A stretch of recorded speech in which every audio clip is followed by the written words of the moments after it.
the course. Please join me in welcoming Franco.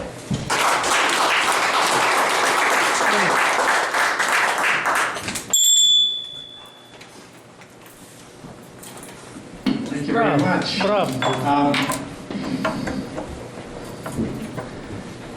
The Yogi Berra once said, if you don't know where you're going, you might wind up somewhere else. The message for this particular speech is staying the course. Staying the course no matter how difficult a challenge or fear may be, and that it's actually easier than you think. We talked about this theme of facing our fears and facing our challenges. And in a lot of different speeches, in a lot of different ways, talk about how he approached this particular fear that I'm demonstrating right now. And one thing I learned for sure, and a lesson I learned, I want to share with you today, and hope you can take it away and apply it to your own lives, is that staying the course is easier than you think. What do I mean by staying the course? It's a phrase used in the context of wartime or battle, meaning to pursue a goal regardless of any obstacles.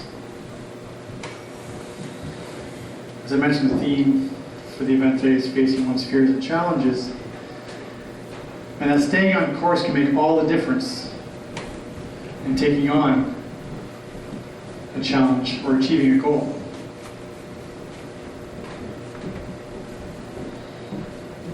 You know, it's often too easy to allow distractions to take us off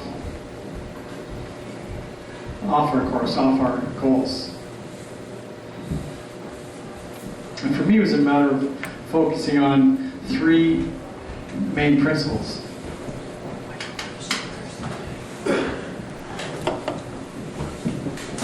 And the first one was to focus on what makes you passionate and not the fear. For example, the fear of sharing ideas and insights with others in a very public manner.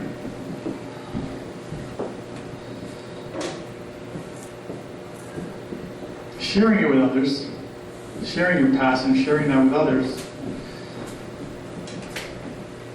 and through inspiring others, inspired myself.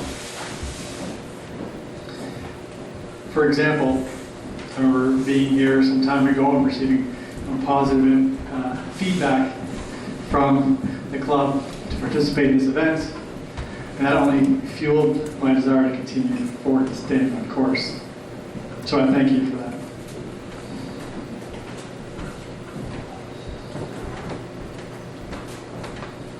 What's also important is finding the right attitude.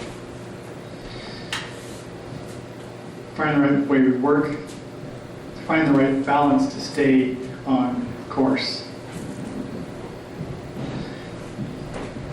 Now, if anyone hasn't seen the movie The Finest Hour, I may have to ruin the movie for you. Has anyone seen the movie The Finest Hour? Right? All right, so I'm okay. Well, sort of, because if you haven't seen it, I'm gonna write it for you anyway. So it's a true story, based in 1952, of a Coast Guard crewman stationed in Chatham, Massachusetts.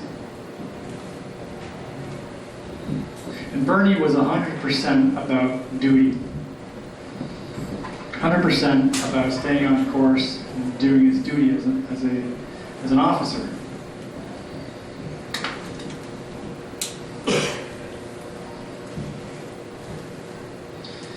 He meets a girl. She wants to get married, and this is how he's such on course with what he wants to do. He has to ask permission, according to the rules, by a letter from his commanding officer to arrange the date to be married.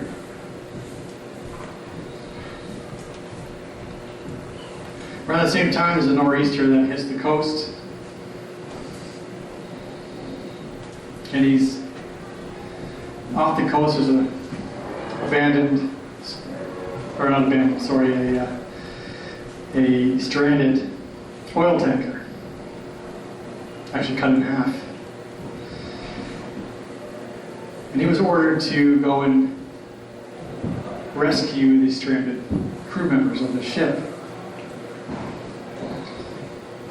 And for most he spoke to, it was a suicide mission. Retired crew warned him against it. Other officers didn't want to go with him. He was ordered to go, and staying on course, that's his duty. He was going to do that. So he heads out on a small vessel. At the time, the Coast Guard wasn't as advanced as they are today.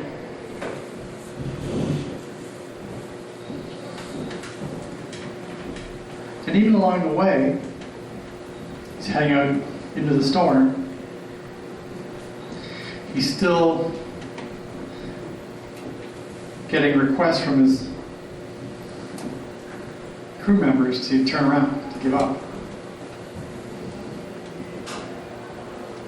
And still he pressed on, staying on course. Despite losing a compass, an integral part of the ship of direction, he pressed forward, staying on course. Even as he arrived to rescue the crew of 32, when his boat could only hold 12, he returned to shore with all of these crew members, and made the tent on the way to shore. And on his way back, somehow how he did it, with a compass, and back to shore, there's a power outage, and all the town's people turn their headlights on so he can see his way home and continue to stay on course.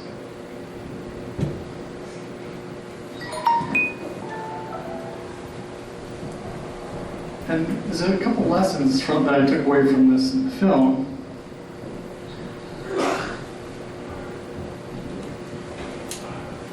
That despite the storm, despite the opposing views, despite losing his compass,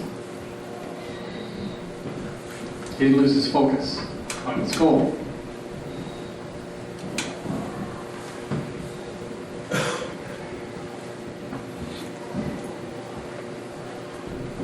I think in a lot of ways, the same thing applies to your organization and many throughout the community. Focus on what makes you passionate. Community service, camaraderie. And you share that with others. You hear and you share that very passionate way. And you find the right attitude. That was demonstrated, again, when I visited your club previously. You demonstrate that right attitude, the camaraderie, that willingness to fellowship to help the community. And before I go, I want to share a story of hope. And these are stories from the Canadian Cancer Society that relate to each of the speeches I've delivered, because we're here to undertake this challenge in support of the Canadian Cancer Society. So I want to share one with you today. It's a story of a man named Michael, who in 1993, he was 29 years old, had a successful commercial real estate business. An MRI discovered a tumor in his brain. Although it was benign, it said it could grow quickly.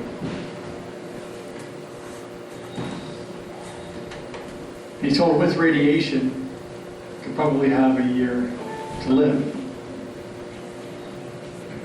So he stopped working to spend more time with his family.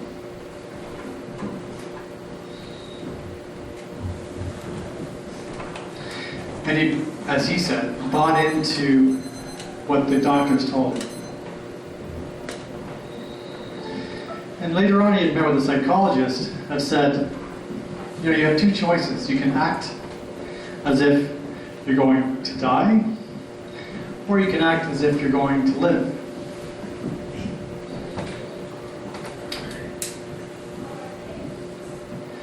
And in 2004, the tumor was found to be benign, malignant, and he treated it down to 30%. He's still battling cancer today. But he said he was so fortunate to have that conversation with the psychologist, because he did a complete 180. And he chose to act as if he was going to live. Now I'll leave you with this quote that he said, you have to keep moving forward to maintain hope and to stay on course. I want to thank you very much for your time today. Thank you so much for your support in this event. Have a wonderful rest of the evening. Thank you again.